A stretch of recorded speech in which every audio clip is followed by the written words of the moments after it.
ನಮಸ್ತೆ ನನ್ನೆಲ್ಲ ಪ್ರೀತಿಯ ಸ್ನೇಹಿತರಿಗೆ. ಬಹಳಷ್ಟು ರೀತಿಯ ಸಂಭ್ರಮ ಸಡಗರದಿಂದ ನಮ್ಮ ಊರಿನ ಸರ್ಕಲ್ ಬಹಳಷ್ಟು ರೀತಿಯ ಶೃಂಗಾರಭರಿತವಾಗಿದೆ.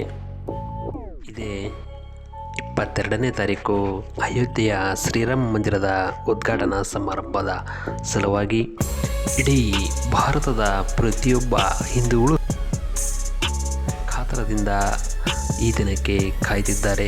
ಏನಕ್ಕಪ್ಪ ಅಂದರೆ ಸುಮಾರು 500 ವರ್ಷಗಳ ಒಂದು ಇತಿಹಾಸದ ಅಥವಾ ಕನಸು ನನಸಾಗುವ ದಿನ ಎಂದು ಕರ್ನಾಟಕದ ಪ್ರತಿಯೊಬ್ಬರೂ ಸಹ ಹೆಮ್ಮೆ ಪಡುವಂತಹ ವಿಷಯ ಏನಪ್ಪ ಅಂದರೆ ನಮ್ಮ ಕನ್ನಡಿಗ ಶಿಲ್ಪಿ ಅರುಣ್ ಯೋಗಿರಾಜ್ ಅವರು ರಾಮಲಾಲ್ ಮೂರ್ತಿಯನ್ನು ಕೆತ್ತನೆ ಮಾಡಿದ್ದಾರೆ.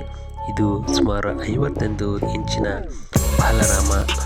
ನೋಡಲು ಬಹಳಷ್ಟು ರೀತಿಯ ಸುಂದರಮಯವಾಗಿ ಆಕರ್ಷಕವಾಗಿದೆ. ರಾಮಲಾಲ್ ಮೂರ್ತಿಯನ್ನು ಕೆತ್ತಲು ಬಳಸಿರುವಂತಹ ಕಲ್ಲು ನಮ್ಮ ಕರ್ನಾಟಕದ ಮತ್ತು ಕೆತ್ತನೆ ಮಾಡಿರೂ ಸಹ ನಮ್ಮ ಕನ್ನಡದವರೇ.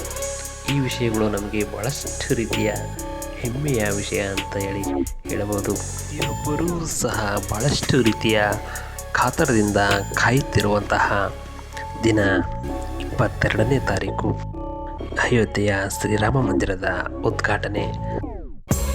ನಮ್ಮೆಲ್ಲರ ಕನಸಾದಂತಹ ರಾಮ ಮಂದಿರದ ಬಗ್ಗೆ, ರಾಮಲಾಲ್ ಮೂರ್ತಿಯ ಬಗ್ಗೆ ಒಂದು ಚಿಕ್ಕ ಅಪ್ಡೇಟ್. ನಿಮಗೆ ಈ ವಿಡಿಯೋ ಇಷ್ಟ ಆದರೆ ಲೈಕ್ ಮಾಡಿ, ಶೇರ್ ಮಾಡಿ, ಕಮೆಂಟ್ಸ್ ಮಾಡಿ ಮತ್ತು ಹೊಸಬರು ನನ್ನ ಚಾನಲ್ ನೋಡ್ತಿದ್ರೆ ದಯಮಾಡಿ ಸಬ್ಸ್ಕ್ರೈಬ್ ಮಾಡಿ. ಧನ್ಯವಾದಗಳು.